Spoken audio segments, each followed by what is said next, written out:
자, 오늘 말씀 제목 한번 읽어보겠습니다. 시작. 신자는 어떻게 가난해서 자유하게 되었느냐. 네. 신자는 어떻게 가난해서 자유해지는가?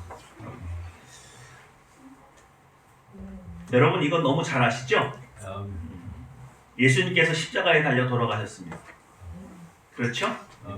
그래서 신학대학에 가서 처음 배우는 덕목 중에 하나가 예수 그리스도의 십자가는 모든 죄, 모든 저주, 모든 질병, 그리고 모든 가난에서 우리를 해방했노라. 자유케 했노라. 십자가의 보혈의 능력은 이 모든 것을 가능하게 하신다. 믿으십니까? 네. 그런데 문제가 있죠. 실제로 이것이 우리 삶 가운데 적용될 때에 어떤 이는 누리는데 어떤 이는 여전히 못 누리는 것 같고, 우리 죄에 대해서만 잠깐 생각해 봐도 여러분 지금 당장 죽어도 천국 가죠? 그러나 지금 여러분 스스로 생각할 때 죄에서 자유롭습니까? 어제 지었던 죄 오늘 또 지고, 어제 회개했던 죄 오늘 또 회개를 하고 있다면 죄에서 자유로운 게 아니잖아요. 그렇죠? 그러면 왜 우리는 여전히 아직도 예수님의 십자가의 공로를 힘입어서 자유를 누리지 못하고 있는 걸까요? 그러니까 이렇게 되는 거예요. 만약에 이 말이 틀렸다고 말을 하려면 여러분 죽은 다음에 어디 가야 돼요? 어디 가요? 해결이 안 됐다고 하면 지옥 가야죠. 그런데 천국 간다면서요. 그죠? 그러면 궁극적으로는 죄의 문제가 해결된 거예요? 안 된 거예요? 된 거죠. 그런데 왜 지금은 아니냐고요. 왜 똑같은 죄를 계속해서 반복되는 삶을 여전히 살고 있냐고요. 궁극적으로 천국에 들어가는 거는 누구나 다 인정할 수 있고 실제로 그런 것들이 일어난다는 걸 우리는 알고는 있는데, 그렇다면 어째서 십자가가 지금 당장 우리가 살고 있는 이 삶 가운데서는 능력을 발휘하지 못하고 있는 걸까요? 재진. 네? 방심하고 있었어. 왜 그래? 예쁜 사람과 믹스되어 있어. 그렇죠. 그게 뭐냐면 지금 우리가 살고 있는 이 육신 자체는 하나님께서 예수님의 십자가의 공로로 죄의 문제가 해결되었다 할지라도 이것을 방해하는 요소가 우리 안에 남아있는 거죠. 그래서 이것을 처리하지 않으면 이 땅에 사는 동안에 진정한 죄에서 자유를 누리면서 사는 것은 사실상 어렵다. 믿으십니까? 네. 그러니까 뭔가 절차가 하나가 더 껴있는 거예요. 이해가 되시죠? 다시 한번요. 예수님께서 십자가에서 여러분을 위해서 대신 돌아가셨어요. 그러므로 여러분은 죄에서 해방했습니까? 안 됐습니까? 했죠? 그래서 여러분은 지옥을 가요? 천국을 가요? 천국을 가요. 그건 됐어요. 그런데 문제는 살아있는 동안 계속해서 죄에 빠지는 이유, 그걸 보고 진정한 자유를 누렸다고 말할 수 있습니까? 오늘 아까 찬양에도 나는 자유해, 자유해. 십자가의 보혈의 예수님의 보혈의 권능으로 나는 자유해. 그런데 현실은 똑같은 죄를 짓고 똑같은 주일날 나와서 똑같은 죄를 가지고 하나님 앞에 회개하고 있는 나를 발견하게 되는 거죠. 그렇다면 예수님의 십자가의 죄 사함이 오늘 살고 있는 나에게 직접적인 영향력을 주려면 내 안에 있는 뭐를 죽이지 않고는, 옛본성을 죽이지 않고는 진정한 자유, 진정한 해방을 누릴 수 있더라 없더라? 없더라. 그래서 신자가 진짜로 죄에서 자유를 누리려면 내 안에 있는 옛본성을 죽이는 작업을 해야 된다. 그런데 대부분의 성도님들이 뭐밖에 안 해요? 회개밖에 안 해요. 회개밖에 안 해요. 그 죄를 유발하는 원인 자체를 십자가에 못 박는다는 개념은 없고 잘못한 게 드러났으니 회개만 하는 거예요. 그러니 또 지은 죄에 또 빠지게 되고 또 빠지게 되는 일이 반복되는 거죠. 이해가 되십니까? 그러니까 한국교회가 잘못한 걸 회개할 줄은 아는데 옛 본성을 뭐 할 줄은 잘 모르는구나? 죽일 줄은 모르는구나. 그래서 십자가의 공로가 있음에도 불구하고 실제 삶 가운데서 죄를 이기고 자유함을 누리지는 못하는 이유가 여기 있더라. 한 가지 절차가 빠진 거죠. 이해가 되십니까? 이런 관점으로 오늘 뭘 볼 거냐? 가난의 문제를 들어갈 거예요. 다시 한번요. 예수님의 십자가의 공로는 우리 신자에게 가난의 문제를 해결했대요, 안 했대요? 했다는 거죠. 그럼 실제로 우리 성도들 가운데 가난한 사람이 없어요? 있단 말이죠. 그렇다면 아까 죄의 문제를 우리가 바라볼 때 옛 본성을 죽이는 그것을 하지 않고는 신자가 살면서 실제로 죄의 자유를 누리지 못하는 것처럼 어떤 것이 남아있기에 우리는 아직도 이 가난의 문제에서 벗어나지 못하고 있는가? 이해가 되시죠? 오늘 그걸 좀 명료하게 풀어보려고 하는 거예요. 시작! 하지만 여전히 신자들이 고민하고 있는 무엇이지만 십자가의 신자에게 어떻게 가난을 미쳐주는가. 오늘은 왜 돌림 노래로 읽어요? 시간차로 읽으시네? 자, 밑에 한 번만 다시 한번 시작! 십자가의 공로는 신자에게 어떻게 가난을 미쳐주는가. 그렇죠. 오늘 이 실질적인 것을 풀어야 여러분들의 실제 삶 가운데서 가난의 문제가 해결이 될 수 있을 것 같아요.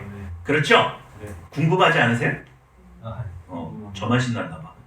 나만 이 깨달으면서 야 이제 드디어 하늘평화교회가 부흥하겠구나. 막 이렇게. 자, 이 그림 보이시죠? 네. 70년대, 80년대 한국교회의 영성은 지성이면 뭐예요? 감천이에요. 지성이면 감천이에요. 이때는 정말 먹고 사는 거, 생존에 달린 문제였습니다. 그래서 애기 엄마가 애기를 들쳐오고 어디 나와 있는 거예요 지금? 새벽 기도에 나와서 울부짖고 있는 거예요. 이때는요 성경 말씀도 잘 몰라요. 기도 어떻게 하는 건지도 잘 몰라요. 그러나 우리 정화수 떠놓고 비나이다 했던 그 방법 그대로, 샤머니즘에서 했던 그 방법 그대로 기독교화되지 않은 모습이기는 하나 정말 많은 어머니들이 자식을 살리기 위해서 새벽에 교회 문을 두드리고 지극정성으로 기도를 했어요. 기억나십니까? 네. 굉장히 절절했던 시절이 우리에게 있었어요. 80년대에도 교회 있었어요? 그럼요. 그 전부터 있었어요. 잘 있었어요? 아니 하늘평화교회 말고. 자, 이때의 영성은요 이렇게 되는 거예요. 시작. 주의 성수는 삶의 기도, 새벽 기도, 신령 부흥에 가장 주일 성수가 뭐예요? 주일날 반드시 나와서 뭘 해야 돼요? 예배 지켜야죠? 무슨 일이 있어도 주일은 교회 나오는 거예요? 안 나오는 거예요? 그래서 성수죠. 거룩하게 지킨다. 이해가 되세요? 그럼 주일 성수는 우리 11시 예배 드리고 끝나는 거예요? 저녁 예배까지예요? 저녁 예배까지 드려야 주일 성수하는 겁니다. 이때는요 주일날 교회 나오면 그냥 교회에서 뭐 했어요? 그냥 밥 먹고 하루 종일 예배하고 찬송하고. 이해가 되시죠? 네. 그럼 3일 기도는 뭐예요? 수요 예배, 금요 기도회, 그리고 주일 예배 이렇게 포함되는 거죠? 그 다음에 새벽 기도는 의무적으로 다 해야 되는 거예요? 그냥 하는 거예요? 새벽 기도는 반드시 해야 되는 거죠? 옛날에는 새벽 기도가 무슨 요일부터 무슨 요일까지 했어요? 월요일부터 토요일까지 했다고요? 주일까지 했어요. 주일도 있었어요. 주일도 있었어요. 새벽 기도는 빠지는 거예요? 안 빠지는 거예요? 안 빠지는 거지. 안 빠져요. 그리고 심령 부흥했죠 이때는. 이때는 말씀 중심이에요? 은사 중심이에요? 은사 심해. 지금 당장 이 가난의 배고픔의 문제, 병든 아픔의 문제를 해결하기 위해서 심령 부흥회가 했고, 교회를 다니면 당연히 뭘 하는 걸로? 봉사와 헌신하는 것을 기본으로 했던 시대. 그래서 이때는요, 영성 좋은 사람은 뭐냐? 이거 다 지켜야 돼요. 그렇죠? 이거 안 하면은 영성 있는 거예요, 없는 거예요? 예, 없는 거예요. 근데 70년대, 80년대를 지나면서 이걸 이렇게 뼈 빠지게 정말 부서져라 열심히 헌신하고 봉사하고 이걸 다 했는데, 하다 보니까 이거 아닌 것 같죠? 뭔가 부족함을 느끼기 시작했어요. 이거 아닌가 봐. 이것만 가지고 신앙이 좋다고 말하기는 좀 뭔가 부족해. 왜? 이렇게 열심히 하는 사람들이 성경 말씀을 알더라 모르더라? 모르던데? 그래서 하나님의 뜻이 뭔지도 모르고 이래. 그리고 이렇게 한다고 해서 인격이 변해요, 안 변해요? 이거 솔직히 말해서 이걸 다 할 수 있는 사람은 어떤 사람들이 다 할 수 있는 거예요? 은혜 받았거나 의지가 더럽게 강하거나. 그죠? 그래서 이게 영성으로 자기 자신의 신앙을 자랑할 수 있는 도구가 됐단 말이에요. 그래서 자기 의가 굉장히 교회 안에서 팽배하게 됐어요. 그래서 그런 분들이 교회 안에서 일어나는 많은 폐단들을 보면서 진짜 신앙 좋은 게 이걸까? 의심하기 시작하는 거죠. 그래서 그 다음에 뭘로 돼요? 90년대 한국교회의 영성은 개인의 영성을 중시하는 방향으로 가면서 이게 뭐예요? 여름 성경학교죠? 말씀 중심으로 가야 된다라는 분위기가 확 조성이 됐어요. 이게 어디서부터 일어난 운동이에요? 어느 교회? 이게 강남에 있는 교회들부터 시작을 했어요. 지식층들부터 이렇게 성경 말씀으로 돌아가야 된다. 그래서 개인의 영성을 중요시하는 거고. 자, 그래서 이때부터 뭐가 중요했어요? 각 교회마다 성경 공부반을 열기 시작했어. 그리고 뭘 했어요? 큐티 경건 훈련했어요. 그죠? 그리고 뭐 했어요? 이제는 부흥상회가 아니라 무슨 중심에? 말씀 중심의 말씀 사경회를 했단 말이에요. 그러니까 이때에는 영성이 좋은 건 뭐예요? 성경 지식이 있어야 돼.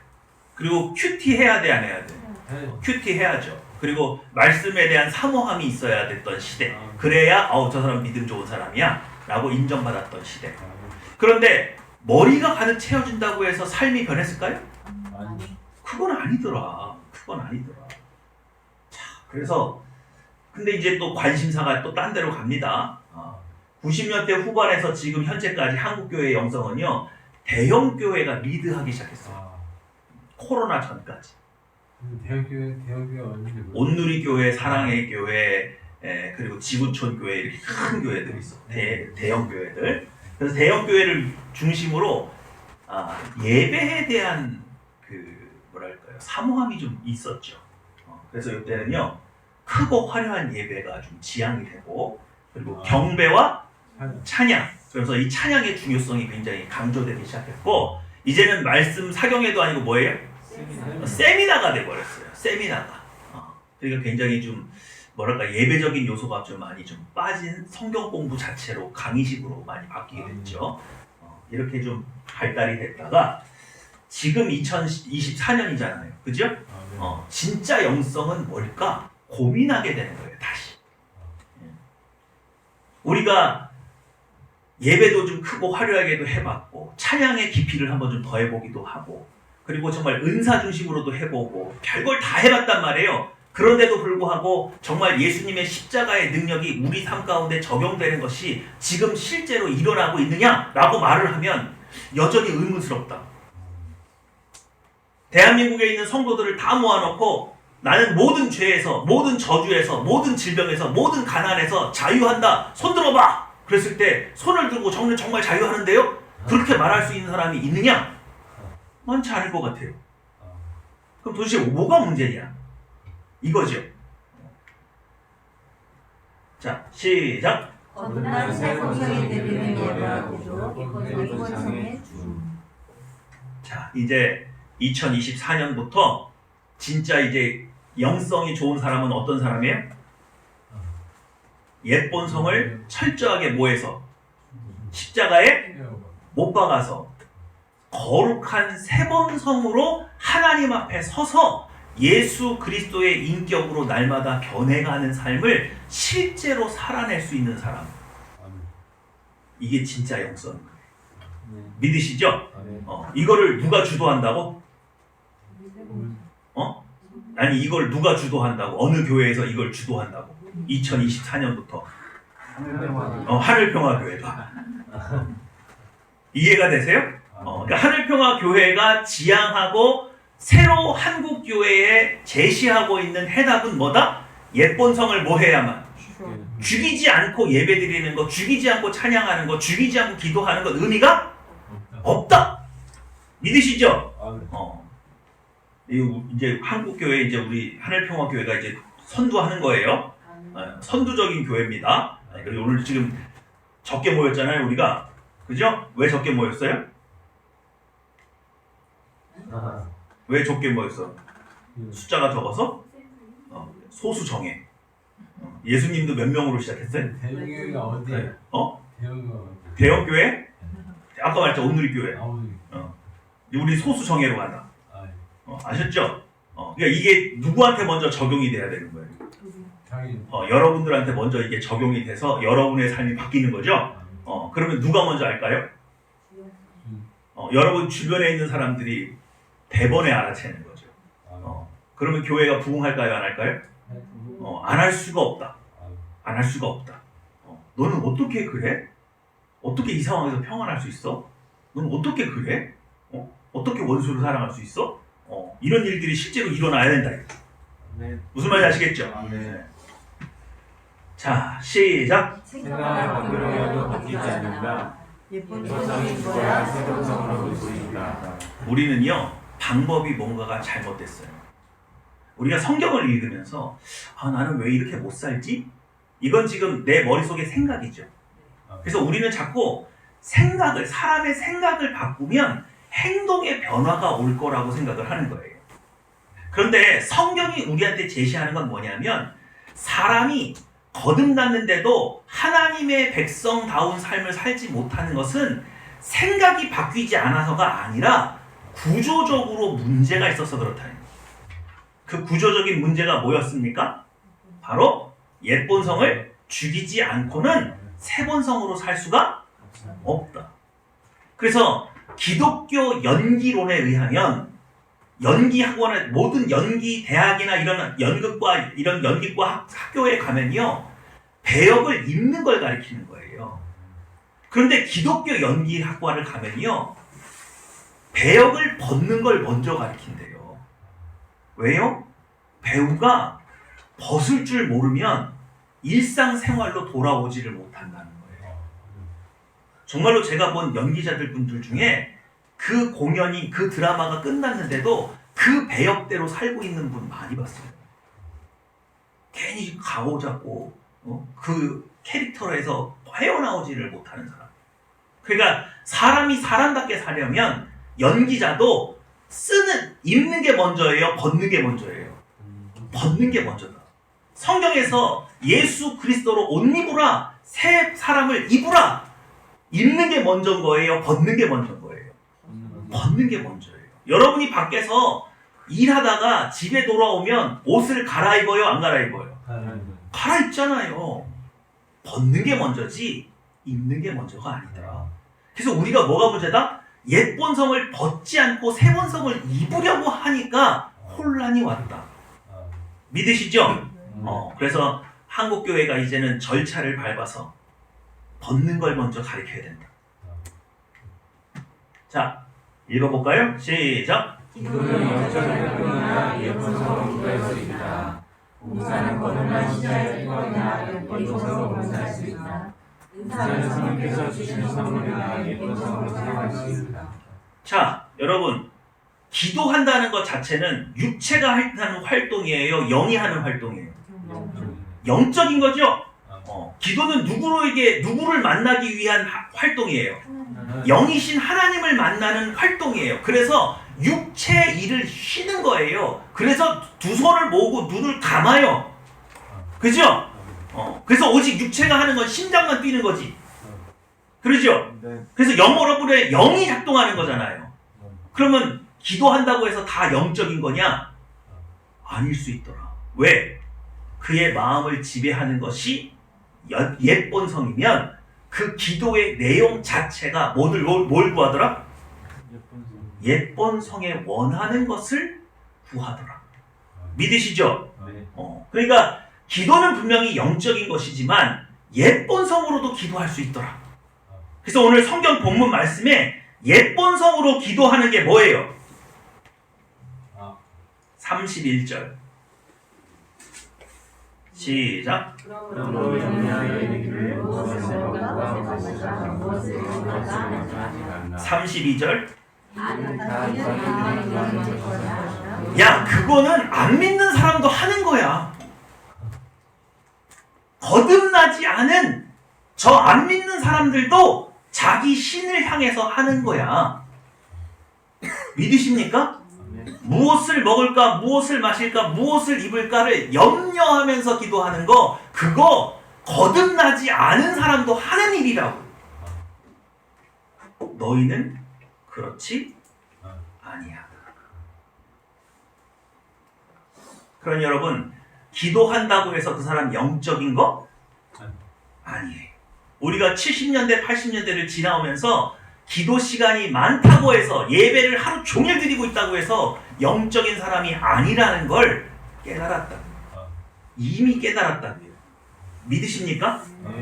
자, 봉사는 거듭난 신자의 뭐예요? 특권이에요. 하나님 앞에 수종드는 거 아무나 하는 거예요? 못하는 거예요? 여러분, 천사들 계급이 있는데 그 천사들 중에 제일 상위에 높은 천사가 뭐 하는 줄 아세요? 하나님 옆에서 창화하는 거예요. 거룩하다 거룩하다 만군의 여호와여, 이거 선포하고 다니는 천사. 가장 하나님 가까이서 보필하는 그룹, 스랍, 이런 천사들이 가장 높아요. 그러니까 하나님 앞에 봉사의 기회를 얻는 거는 굉장한 영광이죠. 아무나 하는 게 아니란 말이에요. 그런데 뭘로도 할 수 있어요? 옛본성이 할 수 있어요. 옛본성이 개입돼서 봉사할 수 있어요. 옛본성이 개입돼서 봉사하면 어떻게 돼요? 자기 의를 세워요. 봉사를 하면 할수록 나는 어떤 사람이에요? 믿음 있는 사람이고 훌륭한 사람들이고, 그래서 교회에 있는 사람들이 나를 뭐 해야 돼요? 인정하고 존경하고 따르고 찬사를 나한테 보내줘야죠. 그러죠? 네. 그래서 나는 스스로 신앙 좋은 사람이라고 말할 수 있는 특권을 얻게 되는 거예요. 진짜 하나님 앞에 거듭난 세번성으로 드리는 세번성의 봉사는 사람들의 평판이 중요하지 않아요. 누가 인정하는 게 중요해요? 하나님이 중요하죠. 하나님이. 그래서 왼손이 하는 일을 누가 모르게? 오른손이 모르게 하는 거죠. 이해가 되십니까? 자, 은사는 누가 주시는 거예요? 성령께서 주시는 거예요. 거룩한 겁니다. 아, 그런데 이걸 누가 사용할 수 있어요? 옛본성이 사용할 수도 있더라. 우리 한때 방언의 은사 때문에 한국교회가 아주 시끄러울 때가 많았어요. 어떤 개척교회 목사님이 옛날부터 하나님께 방언을 좀 달라고 기도했는데 이상하게 이분이랑 방언을 안 주셨어. 근데 우리 교회 교인도 아니야. 다른 어느 교회 교인이 새벽 기도에 나와서 우리 그 교회는 방언하는 사람이 아무도 없었는데 이분이 방언을 하기 시작하는 거예요. 그 주변에 있는 성도들이 너무 놀래가지고 그게 뭐냐고. 그거 성경에 있는 방언이라고. 그때부터 누구에게 권위가 생겨요? 이분한테 신령한 뭔가 있는 것 같은 이분한테 권위가 생기고, 담임 목사님이 설교를 하는데 별로 이렇게 사람들이 담임 목사 말보다 이분 말을 더 따르기 시작하는 거예요. 이 목사님이 하나님 앞에 기도했어요. 그러게 달라 할 때 주시지. 왜 안 주셔가지고 나를 이렇게 힘들게 하시냐. 그래서 그날 방언 받아가지고서는 그 성도님하고 방언으로 맞짱을 뜨는. 그랬더니 또 방언에 애기 방언이 있대. 랄랄랄랄랄랄 이런 건 애기 방언이래. 그래가지고 또 방언에 또 등급을 나눠요. 그런 거 들어보셨죠? 옛본성이 하는 일이에요. 그러니까 상대방의 길을 꺾는 데 사용하고, 자기에게 무슨 신령한 영적인 능력이 있다는 걸 과시하느라고 쓰잖아요. 은사 자체는 좋은 건데 나쁜 건데? 좋은 것이고 성령께서 주시는 것인데, 그것을 사용하는 사람에게 옛본성이 중환하고 있으면 이렇게 엉터리가 되어버리더라. 자, 이제 중요한 게 나와요. 이거 다 에피타이저예요.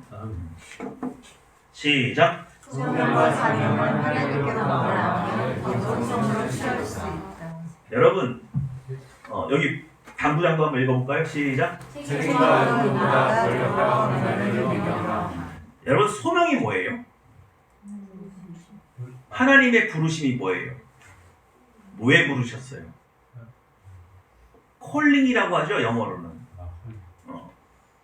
소명은요, 구원받을 자를 부르는 것도 콜링이에요. 그리고 하나님의 사역자로 부르는 것도 뭐예요? 콜링이에요. 대표적인 콜링이 갈대아 우르에서 잘 먹고 잘 살던 아브라함을 하나님께서 가나안으로 부르시는 거예요. 이게 뭐예요? 콜링이에요.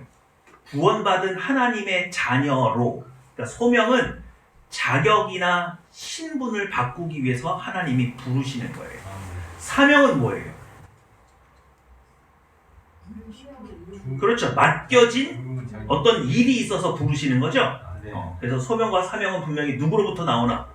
하나님께로부터 나오지만 뭐가 취할 수 있어요? 옛본성이 취할 수 있다. 그렇게 되면 어떻게 되는 거예요?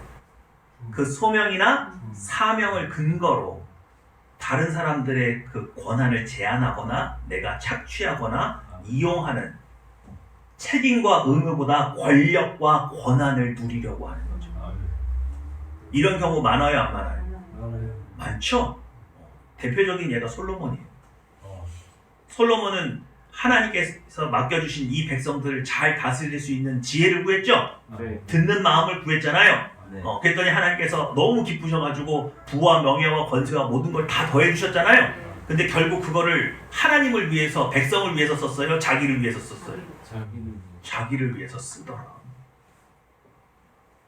술이 인생을 즐겁게 한다 그러니까 온 동네방네다가 그냥 포도원을 만들어 놓고 매일 술 마시고, 그리고 나서 인생이 또 뭘 즐겁게 하나 봤더니 여자가 인생을 즐겁게 한다. 부인을 1000명을 얻고, 야, 그 다음에 인생이 뭐가 즐겁냐 그랬더니 땅 따먹기 하면 재밌대. 전쟁놀이 하면 재밌대. 그래서 저 애굽에 내려와서 백마를 엄청나게 타다가 전쟁도 해보고. 그것도 별로 재미가 없어. 그럼 뭐가 또 인생이 재밌게 하냐 그랬더니 돈놀이가 재밌대. 그래서 전 세계에 무역 한 배를 보내가지고 무역을 해가지고 크게 돈을 벌어보기도 하고. 결국 자기 안에 욕심을 채우려고 썼지 하나님을 위해서 쓴 건 아니죠. 자, 읽어볼게요. 소명 시작. 원래 종교적 표명으로서 신의 물을 받은 유명한 사용되었으나 사실 일반적으로 개인적으로 의미를 발견하여 정치한 것을 지향하는 것입니다. 네, 콜링은 좀 약간 사명하고 비슷한 의미로 많이 변화가 됐어요. 처음의 의미는 좀 이러하죠. 근데 제가 재밌는 건 뭐냐면 옛본성이 이 소명에 개입하게 되면요, 하나님이 부른 게 아닌데 자기가 거기에 부름받았다고 우기는 경우가 나와요. 십자군 전쟁 때는요, 십자군에 소속이 돼서 죽으면 순교로 영광이 된다고 생각해서 일부러 죽으러 많이 갔어요. 콜링이 있었던 거예요, 없었던 거예요? 네, 없는데 간 거예요. 없는데 간 거예요.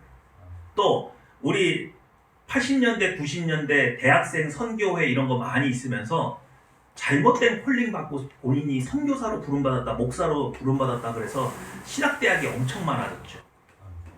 그분들 지금 뭐 하고 있을까요? 아니, 중간에 목회하다가 좌초된 분한테 뭐라고 하는 게 아니에요. 여러분 잘 모르시는데 제가 신학대학 나와서 신학대학원 나온 사람이에요. 자꾸 저를 체육대학 나와가지고 신학대학 나온 줄 알고 착각하시는 분들이 많은데 저는 신학만 전공했어요. 저는 운동은 서브예요. 근데 신학대학 졸업해서 신학대학원에 들어가는 비율이 몇 프로일 것 같으세요? 10%가 안 돼요, 실제로. 근데 군소신학부터 너무 신학대학이 많았어. 그럼 또 하나, 신학대학원을 졸업해서 5년 안에 목회를 그만두고 끝까지 목회를 하는 비율은 몇 프로일까요? 신학대학 졸업해서 10년 이상 목회를 하는 사람. 1%는 조금은 과하고요. 15%가 안 된대요. 여러분은 지금 15% 안에 들어가는 목사라고 하고 계세요. 그렇게 중간에 포기하고 그만두는 게 많아요. 그러면 콜링에 문제가 있었을까요? 아니면 중간에 본인이 포기한 게 문제일까요? 콜링 자체도 문제 있는 분들이 꽤 많다고 봐야 돼요. 무슨 말인지 아시겠어요? 시작! 사명 부어진 이름으로 받은 명령 하나님께서 특별히 맡기신 각종 사도가 하나님의 복음을 전하는 일이 주님께 받은 자신의 사명이라고 부릅니다. 네. 소명이나 사명이나 다 하나님께로부터 옵니다.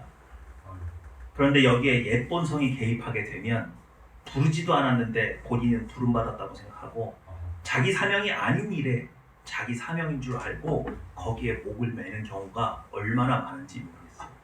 또 사도 바울이라고 할지라도 본인은 동쪽으로 가고 싶어 했어요? 서쪽으로 가고 싶었어요? 동쪽으로 가고 싶었어요. 그런데 하나님의 부르심은 서쪽이에요. 내가 그 매번 하나님의 뜻을 따라서 일하는 가운데서도 하나님의 인도하심을 받지 않으면 오히려 역으로 하나님께 폐해를 주는 경우가 생길 수 있어요. 그러므로 소명과 사명을 받았다고 해서 모두가 하나님의 일을 하는 건 아닐 수 있다라는 옛 본성이 개입되지 않게 하기 위해서 자신을 항상 들여다봐야 되는 그 작업을 하지 않으면 엉뚱한 소명과 엉뚱한 사명을 이루게 되는 경우가 참 많다. 굉장히 중요한 개념이죠? 네. 자, 근데 이게 어떻게 이어지는지 보세요. 자, 읽어볼게요. 시작. 새로운 성은 소명과 사랑을 바랍니다. 옛 본성은 소명과 사랑을 동시에 공간을 바랍니다. 네. 세 번성은 하나님이 주신 소명과 사명만 바라보고 가는 거예요. 그런데 옛 본성이 개입되면은 하나님의 부르심과 사명을 통해서 얻게 될 뭐만 관심이 있어요? 복에만 관심이 있게 된다. 요거 머릿속에 잠깐 집어넣으세요. 네. 자, 시작. 진정한 영성은 예수님의 십자가의 공로를 믿어 옛 본성을 죽이고 아버지 하나님 앞에 거룩한 새 본성으로 서는 것이다. 네, 이제 한국 교회의 하늘평화교회가 공헌할 때가 왔다. 이제 우리는 이걸로 이제 공헌한다. 믿으시죠? 네. 자, 보세요. 하나님께서는요, 소명과 사명을 통해서 뭘 누리게 하세요? 복을 누리게 하세요. 그럼 얼마나 큰 복을 누리게 하실까요? 여러분, 하나님이 뭔가를 여러분을 콜링했어요. 너 나를 도우라. 너 저 아프리카 어디에 가서 나하고 같이 사역을 하자. 가자. 그러면 우리의 머릿속에는 뭐밖에 안 들려요? 아프리카 이미지는 어떤데? 힘들어. 뭐가 힘들어? 더워. 또 가난, 질병, 척박한 토양, 말이 안 통하는 문화적인 거, 뭐 이런 거가 우리를 막 누르잖아요. 근데 실제로는요, 하나님은 사명과 소명으로 우리를 부르실 때 그것을 감당할 수 있는 뭐를 항상 약속하시더라? 복을 약속하신다는 거예요. 그 관계를 좀 볼게요. 시작.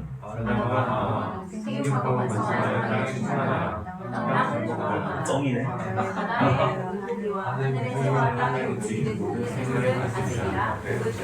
밤늦게 졸다 써가지고 땅이 똥이 됐네. 여러분, 우리가 아담과 하와라고 생각해 보세요. 근데 여러분, 지금 에덴 동산 말고 개발된 게 있어요, 없어요? 근데 거기에 생육하고 번성하고 땅에 충만하라 이런 명령을 받았으면 여러분 마음이 기쁠까요? 기쁠 것 같으세요? 지금 우리 보고 아프리카 선교가라는 그 느낌일 거예요. 아무것도 없어. 개간된 게 없는 거예요. 그런 부르심을 받았어요. 근데 하나님께서 뭐라고 말씀하시냐면, 성경을 자세히 읽어보시면 하나님께서 아담과 하와에게 뭘 주시매? 복을 주시매. 그리고 생육하고 번성하고 땅에 충만하라, 이 말이 거기서 나와요. 그러니까 하나님이 주시는 복은 무엇과 연동돼서 나타나는 거예요? 사명과 소명과 연동되어서 나타나는 개념이에요. 이해가 되시죠? 네. 또 볼까요? 시작. 아브라함과 사라 부터 친척 아버지 이스마엘과 내게 이르기를 원하노라. 성경에 분명히 그렇게 돼 있죠? 창세기 12장에 네가 본토 친척 아비 집을 떠난다면 내가 너를 복을 주어서 너를 어떻게 한대요? 힘이 창대케 하고 너를 축복하는 자를 내가 복을 내리고 너를 저주하는 자를 내가 뭐하고? 저주하고. 이때 당시에 갈대아 우르는 대도시예요. 가나안은요 촌구석이에요. 그런데 하나님의 명령에 따라서 가나안 땅으로 이주를 한다면, 거기서 산다면 하나님이 뭘 약속하셨다고요? 복을 약속하셨다고요. 그래서 아브라함이 가나안 땅에서 복을 누려요, 안 누려요? 누려요. 아는 사람 한 명 없고 정말 생판 모르는 문화에 속해서 지금 열심히 살고 있는 게 외로울 수는 있을지 모르겠지만 하나님께서 복을 주셨다. 무슨 말인지 아시겠죠? 네. 자, 이런 장면이 계속해서 나오는데 한 곳만 더 살펴보도록 하겠습니다. 자, 이게 누구예요? 시작. 자신이 맡은 사명을 위해서 불쌍을 나타낼 수 있는 없는 마음을 구하. 솔로몬에게 하나님이 무슨 복을 주셨어요? 지혜뿐만 아니라 구하지도 않은 부와 명예와 권력과 장수의 복을 주시죠. 그래서 오늘 우리가 깨닫는 거예요. 아, 이것이 소명과 사명과 연동되어서 일어나는 일이구나. 무슨 말인지 아시겠습니까? 네. 그럼 처음으로 갈까요? 예수님의 십자가는 우리의 가난의 문제를 어떻게 해결해 줘요? 어떻게? 잘? 여러분을 죄인에서 의인으로 구원하시고 여러분에게 다시 뭘 주셔서? 소명과 사명을 주어서 그것을 이루게 하실 때 뭘로? 복을 주셔서 가난의 문제가 해결되는 거예요. 이해가 되십니까?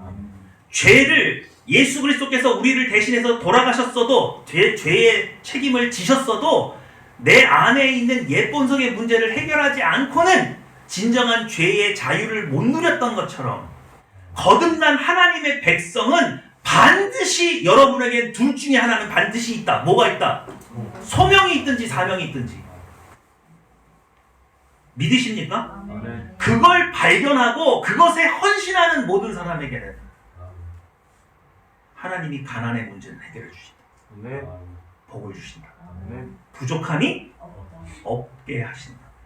이게 연동되어 있단 말이에요. 그러니까 여러분이 거듭나서 하나님 믿고 예수님을 나의 구주로 영접했다는 것만으로 여러분의 가난의 문제가 해결되는 것이 아니라 그 속에서 뭘 발견해야? 소명과 사명을 발견한 자만이 누릴 수 있는 것으로 되어 있다. 그런데 거듭나지 않으면 그것도 할 수 있는 거예요? 없는 거예요? 없는 거잖아요. 그러니까 십자가의 공로가 반드시 여러분을 구원하면 하나님은 여러분을 의미 없게 태어나게 한 사람이 있기 때문에 없기 때문에? 없기 때문에. 매번 말씀드립니다. 사우디아라비아에서 지금 무슨 도시 만들어요? 네옴 시티 만들고 있죠? 정말 유토피아잖아요. 인간의 모든 지혜와 지식이 집약된 어마어마한 프로젝트가 되는 거 아닙니까? 그죠? 근데 그 도시에 들어갈 수 있는 건 서민이에요? 잘 먹고 잘 사는 사람이에요? 스스로 서민이라고 생각하면 거기 못 들어가요. 그 나라엔 여러분 필요 없어요. 지금 테슬라가 지금 사이버그 만드는 거 보셨죠? 로봇 만드는 거. 요즘 막 지가 막 손도 다 하고 다 하대. 전에 막 주렁주렁 전선 들고 다녔는데 막 연결해 다녔는데 얘는 그냥 건전지로 움직이더만. 이제 인간의 노동력을 대체하는 시장이 와요, 안 와요? 오죠? 인간 유토피아에는요 그렇게 많은 사람이 필요하지 않아요. 이렇게 많은 사람이 필요한 건 누구예요? 하나님이시죠. 그래서 우리 목사들이 하는 말이 그거예요. 천국엔 쓰레기통이 없다고. 천국에는 이유 없이 태어난 인간은 없다. 다만 어디에만 있을 뿐이다? 인간이 세우려고 하는 유토피아. 사람의 손으로 지은 낙원에는 필요 있는 사람과 필요하지 않은 사람으로 나뉠 거예요. 그러니 여러분이 거듭나잖아요? 그럼 여러분은 콜링과 사명이 반드시 있어.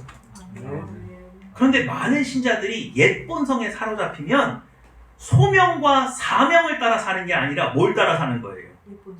옛 본성의 야망을 내가 이루고 싶은 일을 위해서 사는 거예요. 여전히. 이해가 되십니까? 그러면 하나님의 복이 임한다고요? 못 임한다고요? 그런 구조로 되어 있지 않다. 하늘나라.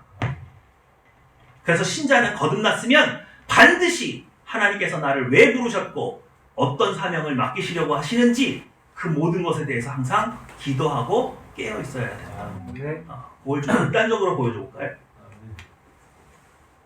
자, 시작. 너희는 먼저 나라와 공의를 구하라. 그리하면 모든 것을 너희에게 더하시리라. 우리가 앞서 살핀 것대로 하면 이렇게 되는 거죠. 너희는 먼저 그의 나라와 그의 의를 구하라. 이게 뭐예요? 이게 소명이고 사명이죠. 여러분의. 그래서 내가 그 소명을 따라서 살면 이 모든 걸 뭐 하신대요? 더 하신대요. 더 하신대요. 믿으십니까?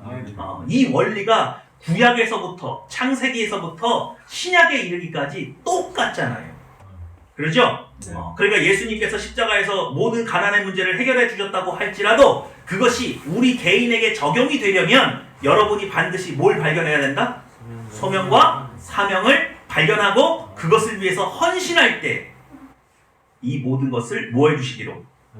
더해 주시는 것으로 되어 있다. 자, 여기 어디예요? 자, 여러분 잠깐 광야 나왔어요? 시작! 자, 광야에서는 뭘 먹는 거예요? 만나는 풍요로운 거예요? 기본적인 거예요? 왜요? 왜 여기선 기본밖에 못 먹어요? 왜 안주가 없어? 시작! 그러나 예루살렘에 살던 이스라엘은 가나안을 정복하는 사람을 넘어가지 못하여 최후 1세대는 광야에서 죽었다. 여러분 광야는요 소명이에요. 콜링이에요. 광야로 나왔다는 건 하나님께서 나를 누구로 부르셨다는 거예요? 하나님의 자녀로 부르셨다는 거죠. 그런데 광야 생활을 마치고 가나안 땅으로 들어가려고 가나안을 정탐했을 때에는 사명이 생겼어요. 이스라엘 백성의 사명이 뭐예요? 가나안을 뭐 하는 거예요? 정복하는 거죠. 그런데 옛본성이 개입됐죠. 그랬더니 가나안 땅을 충분히 정복할 수 있을 것 같아요? 못할 것 같아요? 못할 것 같아요. 그래서 1세대는 평생 뭐만 먹다 죽었어요? 만나만 먹다 죽었다. 그럼 이렇게 되는 겁니다. 여러분, 여러분의 부르심, 하나님이 여러분을 자녀로 부르신 것에 대해서 여러분이 응답을 하고 나오면 적어도 뭐는 먹을 수 있어? 만나. 근데 만나는 쌓아둘 수 있는 양식이에요? 내일 먹으면 없어지는 거예요? 잘 생각해 보세요. 지금 내가 쌓아놓을 수 있는 양식이 나한테 하나님께서 공급해주고 계시는지 그냥 두면 내일 아침이면 싹 사라지는 양식을 주시는지. 저축이 안 되잖아요. 이거. 그죠? 그렇다는 얘기는 지금 나는 뭘 먹고 있구나? 만나밖에 안 되는구나. 그럼 나는 콜링은 알았는데 뭘 아직 모르고 있는 거예요? 사명의 단계로 못 넘어가고 있는 거예요. 이해가 되시죠? 시작! 이스라엘 백성은 하나님의 나라를 세우기 위해 필요한 모든 것을 가나안에서 얻었다. 그러나 옛본성에 사로잡힌 이스라엘은 가나안을 완전히 정복하지 못했다. 네.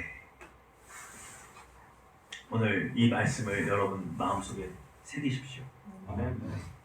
우리가 경제의 문제를 해결하는 것은 물론 경제적인 지식도 있어야죠. 기본적인 상식은 있어야죠. 돈 관리 어떻게 해야 되는지 알아야죠. 그런데 문제는 뭐냐면 내가 하나님의 부르심에 합당하게 나와서 그리고 하나님이 지금 내게 맡기신 사명이 무엇인 줄 알고 그것에 헌신하고 있느냐, 이게 굉장히 중요한 문제다. 무슨 말인지 아시겠죠? 그러니까 하늘평화교회가 부흥하려면 뭐가 있어야 돼요? 사명.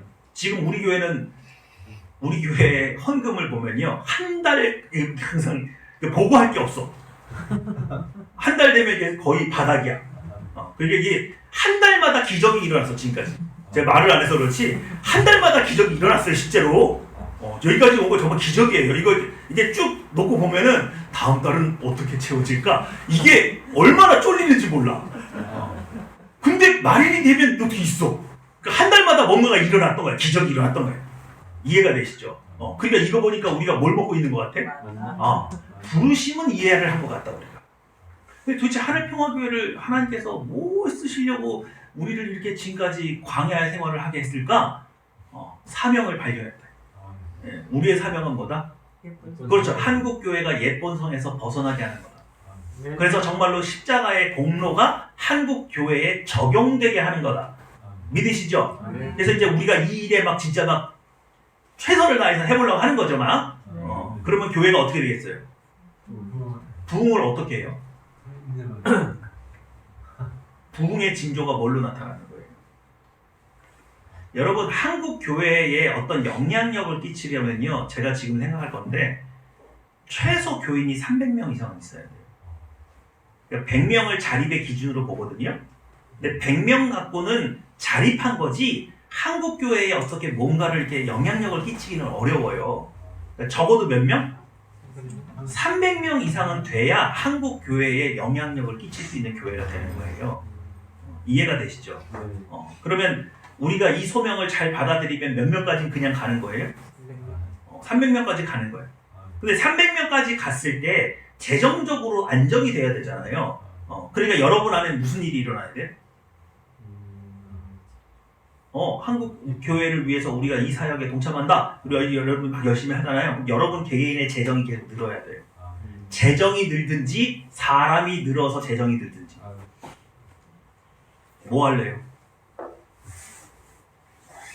뭐 할래요? 둘 다요? 둘 다. 그래요. 우리가 이걸 사명으로 받아들이고 예쁜 성을 제했을 때 정말로 이것들이 우리의 삶 가운데 일어나는지를 많은 사람들이 지켜보고 싶어 할 거예요. 제가 어제 저는 그거 잘 안 보고 싶은데 본의 아니게 우리 서정희 씨 간증하는 거를 들었어요. 근데 이분이 유방암에 걸렸잖아요. 근데 가슴을 이제 절제 수술을 한 거죠. 근데 이분이 희한하게 보통 그런 수술 받으면 목욕탕 잘 안 가거든요. 근데 이분이 목욕탕을 그냥 너무 좋아해서 가신대요. 그러면 이제 재건 수술을 하고 이런 거를 그 동네 분들이 다 봤을 거잖아요. 그래서 그 치유되는 모든 과정을 다 같이 보고 아파하고 위로하고 그러면서 살았대요. 이게 뭐가 중요해요? 모든 사람이 다 지켜보고 있었어요. 그 사람이 회복되는 그 과정 하나하나를 다 지켜봤어요. 그러니 그 사람이 어떤 고난을 어떻게 이겨냈는지 너무 잘 알죠? 한국 교회가 여러분을 주목하고 있는 거예요. 정말 이게 되냐고요. 정말 이게 되느냐. 이거는요, 저한테도 실험이지만 여러분 자신한테도 실험이고 정말로 말씀이 그대로 되느냐고요. 여러분, 저는 어디 가도 이걸 밝혀요. 저는 신앙에 있어서는요, 실용주의자예요. 믿음에 별로 도움 안 되는 이론? 저 안 배워요. 정말 교리 하나를 배웠는데 그 교리가 나의 신앙에 어떻게 적용했을 때 덕이 되느냐, 그거 따져가면서 공부하는 사람이거든요. 근데 만약에 이 이론이 맞지 않는다, 그럼 제가 하겠어요? 여러분이 정말로 여러분의 삶 가운데서 이 사명을 나의 사명, 우리 교회의 사명으로 받아들이시고 여러분이 이것을 이루었을 때 하나님께서 어떤 무엇을 여러분에게 더해 주시는지, 그래서 한국 교회를 변화시킬 만한 역량을 우리에게 어떻게 주시는지 여러분이 보고 증인하세요. 이해가 되시죠? 이것으로 아버지 하나님께 영광 돌려드리기 원합니다. 기도하겠습니다.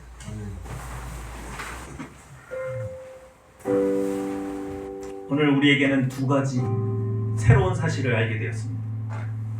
예수님의 십자가가 분명히 우리의 가난의 문제, 경제의 문제를 해결하는 것은 알았지만 그것이 도대체 어떻게 우리에게 적용되는지를 몰랐는데 바로 소명과 사명을 통해서 우리에게 복을 주시는 방편으로 우리에게 회복된다는 사실을 알았습니다. 그럼 오늘 우리 자신에게 물어야 돼요. 나는 소명이 무엇입니까? 물론 여러분은 하나님의 자녀로 부름받은 소명이 분명히 있어요. 그럼 나에게 사명은 무엇입니까? 나의 인생을 쏟아부어도 아깝지 않은 하나님의 부르심과 하나님께서 나에게 막신 책무는 무엇일까요? 오늘 제게 가르쳐 주십시오. 제가 알기 원합니다. 그리고 그것을 통해서 정말 아버지께 영광 돌릴 수 있기 원합니다. 그런데 내 안에 예쁜 성이 개입되면 이것만 알면 가난에서 벗어나는구나! 그게 아니라 그래서 내 안에 있는 예쁜 성을 좀 벗어버리고 깨끗한 마음으로 하나님의 소명과 사명을 간구하는 시간 갖기 원합니다. 기도하시겠습니다.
오늘 여러분 아프신 분이 계시면 아픈 곳에 손을 얹으시는데 지금까지는 하나님, 제가 하나님의 자녀이오니 저를 고쳐주십시오 이렇게 했을 거예요. 이번엔 다릅니다. 하나님, 저는 하늘평화교회의 홀링을 받았습니다. 그리고 저를 하나님의 자녀로 부르심을 받았습니다. 저는. 그리고 오늘 저에게 사명이 생겼습니다. 제가 옛 본성을 온전히 벗어버리고 한국교회에 영향력을 끼치기 위해서는 제가 건강해야 됩니다. 아멘. 이 사명을 위해서 제게 건강을 주십시오. 재정이 역하신 분은 재정을 달라고 기도하세요. 하나님, 제가 이 사역을 감당하기 위해서는 재정이 필요합니다. 또 하늘평화교회 가운데 재정이 있어야 합니다. 우리에게 이 사역을, 사명을 감당할 수 있는 힘과 지혜를 주시옵소서. 우리 다 같이 기도하시겠습니다.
사랑과 인자가 충만하신 아버지 하나님, 예수 그리스도의 보혈의 공로를 믿습니다. 아멘. 그 십자가가 모든 죄에서, 모든 저주에서, 모든 질병에서, 모든 가난에서 우리를 자유케 하시는 줄 믿습니다. 아멘. 그러할지라도 아버지의 부르심, 소명과 아버지가 우리에게 맡기신 사명을 위해서 우리 온전히 헌신함으로 아버지께서 약속하신 그 복을 누리기 원합니다. 아멘. 그러나 우리의 마음속에 옛 본성이 남아있다면 복 얻는 것을 원할 것이지 사명과 소명이 1번은 아닐 겁니다.